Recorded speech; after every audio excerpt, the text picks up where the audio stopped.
দাদা লস দি কিরম লাগেতে? আরে সোহেটো আমি কম দেখি গরুর গোয়াল থেকে বালতি মাইজে। না না না দাদা, তা কখনো হতে পারে না। তুমি আমার খেজুরের লসের দাওয়াত দেন না, গরুর সেনা খাওয়াইছো। শীত উপলক্ষে খুবই সুন্দর একটি নাটক উপহার দিল টিম নানার বাড়ি রসের হাড়ি। শীতকাল তো আই গেছে গা। আয়া শীতের তো আই পড়ছে।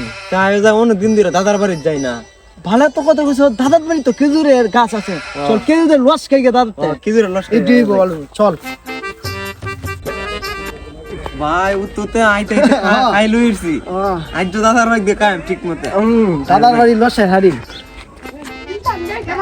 দেখছো ভাই দাদার বাড়ি কি সুন্দর। হ্যাঁ হ্যাঁ দাদার বাড়ি দেখছো, আও যাই ডুহি গে। আয়ো যাই।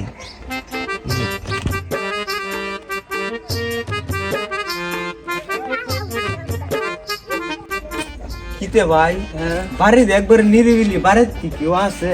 আরে দাদা বয়স হয়েছে না তো কি নাই, নাতির দাদার ফুতাইন তো সপ্তাহে বিদেশ। ওই দিতু কই দাদার ডাক দিও। চাই ও যাই, আমরা খুব বিত্তের বাড়ি যাই দেখি গে। ভাই দাদার একটা ডাক দেও নিতে। দাদা বাড়িতে শুন, দাদা দাদা বাড়িতে শুন, দাদা কে দাদা জি আমরা তোমার নাতি রহিম আর করিম। দাদা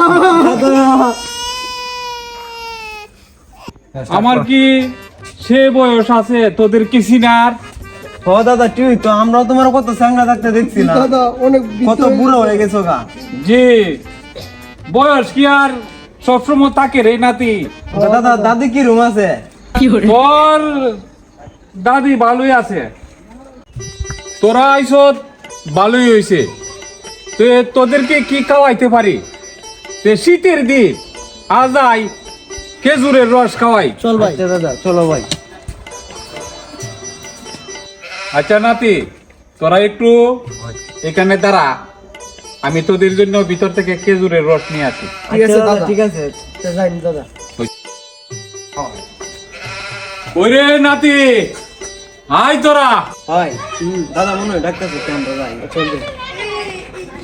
দাদা জি নাতি নে, তুই এটা ধর আর তুই এটা ধর নে, তোদের জন্য টাটকা খেজুরের রস আনছি। তে ভাই কাই তাই।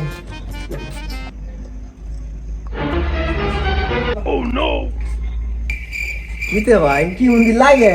কিদের লস দি তিতো লাগে না মিঠো লাগে না? দাদা কি চিনতে? দাদা লস দি কিরম লাগেতে? আরে সোহেটো আমি কম দেখি গরুর গোয়াল থেকে বালতির মাইজে কি লয়ে আসি।